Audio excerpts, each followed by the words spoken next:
Olá, comunidade de Buritis, meus amigos na rede social.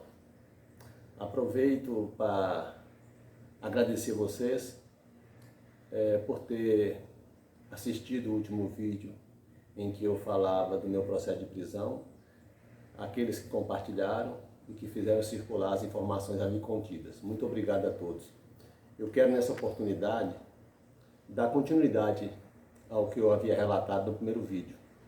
Vou procurar não me alongar tanto, mas é uma história significativa, de muitos capítulos, e não se permite fazer um vídeo tão curto para explicá-la. Eu quero hoje, complementando o que eu disse no vídeo anterior, que falei sobre minha prisão, minhas condenações, eu quero dizer do detonador dessa história, o que motivou o juiz Dalmo a produzir as 4 condenações contra mim. Claro, além do interesse político que está por trás disso o tempo todo e ajudou a induzir o juiz a erro. Eu fui envolvido nessa história a partir da prisão do meu saudoso amigo Elianderson Pio. Todos nessa cidade sabem que ele foi preso injustamente. E ao estar na cadeia, ele me escreveu uma carta e pediu que publicasse no Facebook, na minha página. E assim eu fiz. A carta não tinha nada demais, era apenas o Pio se defendendo, tentando evitar que o juiz Dalmo o transformasse em bandido de alta periculosidade, da noite para o dia, como dizia as sentenças e as acusações que o juiz estava proferindo contra ele. Bom, eu quero iniciar lendo um trecho da carta que o Pio me enviou naqueles dias e que eu publiquei, como ele me pediu, no Facebook, que isso alterou para sempre a minha vida. E em seguida vieram as condenações contra mim. O Pio me disse naquela carta o seguinte: 3 munições de 7,62, 3 munições de 9mm, uma munição de .40 e uma munição de .44. Sob a alegação de posse de 8 munições de uso restrito, listado acima, é que o nosso excelentíssimo juiz negou por 2 vezes o meu pedido de liberdade, sendo que o segundo despacho dele, o mesmo se contradiz com relação ao primeiro, ao que diz respeito à medida protetiva. Segundo o magistrado, eu sou um indivíduo de altíssima periculosidade, quando na verdade é que ele não pode pôr no papel o real motivo dos indeferimentos dos meus pedidos. Eu ainda não consegui entender como que 8 munições oferecem risco à sociedade, sendo que eu não tenho as armas dos respectivos calibres. Será que eu a jogaria com as mãos em alguém ou a usaria em um estilingue? Vale ressaltar ainda que o mandato de busca e apreensão para minha fazenda era para minha fazenda e eles invadiram sem permissão outra propriedade privada, sem o consentimento do proprietário, na qual me detiveram e apreenderam a minha arma de fogo calibre 380 com 24 munições. Tal imóvel fica a cerca de 5 km de distância da minha fazenda, via estrada de rodagem. Além disso, nem divisa fazem. No momento em que eu peguei o celular para chamar meu advogado, eles detiveram o aparelho. Percebi então que a lei não é respeitada nem por aqueles que ganham o salário para garantir o cumprimento da mesma. Vale lembrar que a minha pistola 380 tem registro e porte há mais de 10 anos. Estavam sim vencidos recentemente, mas tanto a arma quanto as munições tinham origem lícitas e conhecidas, notas fiscais, as quais cabia o pagamento de fiança. Sou nascido e criado em Buritis, endereço fixo e conhecido há mais de 34 anos. Por enquanto, todo meu patrimônio e toda minha família reside aqui há mais de 50 anos. Sou réu primário, nunca tive passagem pela polícia. Devemos observar ainda que a condenação máxima dos artigos supostamente por mim infringido não atende à pena mínima para o cumprimento de regime fechado. Nesse período que estou preso, tenho notado que foram libertos condicionalmente mais de 20 traficantes, ladrões e assaltantes, sendo em sua grande maioria reincidente em 1, 2 ou até 3 crimes acima citados. O que me faz pensar que a nossa justiça buritizense tem 2 pesos e 2 medidas, e a lei é a troca de serviço de vingança pessoal. E a liberação de tais presos não foram por excesso de prazo processual. Bom, essa foi a carta que o Pio pediu que eu postasse. Era naquele momento da prisão dele uma defesa dele diante da sociedade, explicando os motivos da prisão. Bom, os pedidos de liberdade provisória para responder em liberdade foi negado pelo juiz por 2 vezes, como ele cita, e o manteve preso. O certo é que para manter o Pio preso, teria que haver um fato novo, porque só por esse fato o tribunal o soltaria, dado o preenchimento dos requisitos para ele responder em liberdade, né? Bom, sabendo disso, de que o Pio não seria mantido preso por muito tempo, e aí é difícil a gente falar disso, isso causa repulsa.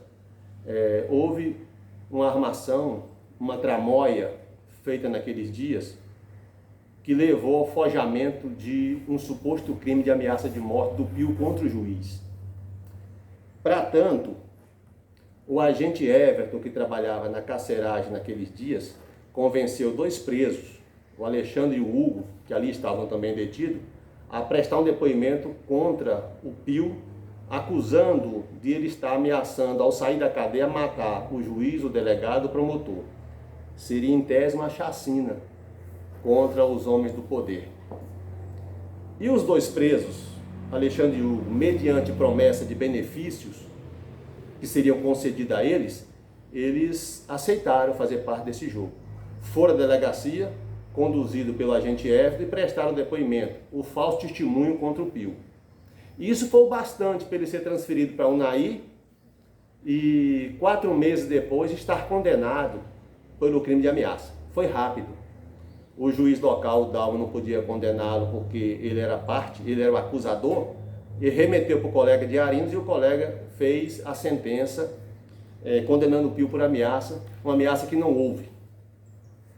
Nesse meio tempo eu já estava envolvido, eu já tinha publicado a carta dele, eu já tinha dado opinião pessoal no Facebook, tinha feito textos meus protestando contra a injustiça que eu percebia que estava havendo. E passado menos de 6 meses, o agente Everton não cumpriu a promessa feita a Alexandre e Hugo, eles se arrependeram e refizeram o depoimento contando a verdade do que houve. Os presos trouxeram ao processo a verdade dos fatos, dizendo que foram induzidos, que foram convencidos pelo agente Everton a prestar o falso testemunho, que estava arrependido e queria tentar consertar, digamos assim, a cagada que fizeram. Era tarde, o Pio já estava condenado, acusado de ameaça de morte, e já estava em Unai, na penitenciária, pagando por isso. Eu quero só destacar aqui, isso é público, esse documento é público. Eu não vou ler o depoimento primeiro que os presos acusaram o Pio, já falei que eles acusaram a pedido do agente Everton. E a quem interessava forjar o crime de ameaça? Interessava ao Dalmo, que queria manter o Pio preso, a qualquer custo. Esse aqui é o depoimento do Alexandre, um dos presos. Interrogado a respeito dos fatos, disse que o depoente disse que não ratifica o conteúdo do seu depoimento prestado na unidade policial em 9 de janeiro de 14, quer dizer, ele não confirma mais, que foi praticamente forçado a dizer o que está escrito em seu depoimento, já prestado na data supra, que tem a dizer o seguinte: o agente Everton me induziu a falar o que está escrito na delegacia, em troca eu ia receber uma ajuda a ser recebida do agente Everton, seria permitir, no caso, visitas, advogado para acompanhar seus processos, enfim, essas vantagens. Que o agente Everton disse ao depoente naquela época, em que estava na escolta dentro da viatura policial, que é para você dizer em seu depoimento que o Eliantos ia matar o juiz dessa cidade, o delegado, e ia fugir da cadeia, conforme expressa. que não ouviu o Eliandes ameaçar o juiz, nem o delegado, nem a delegada e o agente Everton, que em momento algum viu o Eliandes tecer comentários sobre ameaça. Esse é o depoimento, parte do depoimento do preso Alexandre. O outro preso que prestou depoimento é o Hugo do Rei Durães, também nesse mesmo sentido. Interrogado a respeito dos fatos, disse que não ratifica seu depoimento na data de 9 de janeiro de 14, quer dizer, ele não confirma mais o depoimento primeiro, que em nenhum momento, em 14, em nenhum momento, que o depoente deseja retificar o seu depoimento, o qual segue abaixo, que não presenciou o agente Júnior levar o computador para o preso Elianderson, que era outra acusação, que o Pio tinha tido acesso ao computador dentro da cela, que não presenciou Elianderson entregar cartas ou bilhete para o agente Júnior, que não presenciou Elianderson ter tratamento diferenciado dentro da cadeia pública, que não presenciou Elianderson sendo retirado da cela em que se encontrava pelo agente Júnior durante a noite e nem tampouco durante o dia, que fez tudo pressionado pelo agente penitenciário Everton. Me ajuda lá que depois eu te ajudo. Isso é fala do agente falando para o preso. Me ajuda que eu te ajudo, conforme expressa. Isso referindo-se à pessoa de Elianderson, que o depoente afirma que o agente Everton não dá certo com a pessoa de Elianderson, porém não sabe dizer por qual motivo. Que não presenciou o Elianderson ameaçar ninguém em todo o tempo que esteve na cadeia pública local, que tudo foi armação do agente Everton. Ele me ensinava tudo, aqui abre aspas, ele me ensinava tudo o que eu tinha que falar na delegacia e no fórum, conforme se expressa. Que o depoente disse no dia 9 de janeiro de 14, quando estava sendo conduzido à cadeia pública da cidade para a unidade de polícia, a fim de prestar depoimento, o agente F estava na escolta e ele disse, abre aspas, você fala lá para a delegada e para a escrivã que vai te ouvir e fala que o Elianderson está ameaçando o juiz Dalmo, o delegado Gustavo e a delegada Vanessa. Aí você coloca meu nome também para não levantar suspeita. Quer dizer, colocar o nome do Everton como se fosse também uma pessoa suposta vítima da ameaça. Bom, acho que não precisa a gente ir além. Eu quero dizer que esse crime de ameaça forjado, que era de interesse do juiz Dalmo, e quem trabalhou isso foi o agente Everton, levou o Elianderson a uma condenação 4 meses depois, pelo crime de ameaça. Quando os presos resolveram ratificar o depoimento, quer dizer, contar a verdade, o Pio já estava condenado e cumprindo pena por isso. Bom, se o intento era manter Pio preso, com isso aqui conseguiu. Preso, já condenado, ficou 11 meses na penitenciária de Unai, pagando por um crime que não havia cometido. Em consequência disso, eu já havia me envolvido e eu também, em seguida, recebi minhas 4 condenações, que já falei no vídeo anterior, motivado por raiva, porque o juiz não queria que ninguém protestasse contra isso, que todo mundo ouvisse e ficasse calado com relação a todo esse absurdo. E o Pio era uma pessoa muito próxima a mim, né? A nossa relação era para além de amigo, de amizade pessoal. A minha relação com o Pio era, por eu ser mais velho e ter um conhecimento muito antigo com ele, era uma relação comparada de pai e filho. Então eu não tinha como não me envolver. Essas questões eu acho que precisa vir a público, porque muita gente não sabe os bastidores dessa história, até para que casos semelhantes a esse, a gente não venha a tomar conhecimento, que isso não venha a se repetir. É um absurdo o Poder Judiciário ter pessoas dentro dele que trabalham dessa forma, né? Que se protegem com um escudo poderoso que é a toga. A toga, aquela capa preta do juiz, é um escudo poderosíssimo. Um escudo que dificilmente ele é rompido, por mais que você use argumento ou tenha força ou provas contra quem pratica ato criminoso no uso da função, no exercício da função. E se praticar, eu já disse isso antes, se praticar um crime ou um erro grosseiro no exercício da função, Quem está na carreira de magistrado, a punição máxima é se aposentar compulsoriamente. Bom, pessoal, eu trago isso a público, né? Eu poderia ter trazido isso antes, mas não tive oportunidade, porque eu estive preso, agora que eu estou retomando minha vida.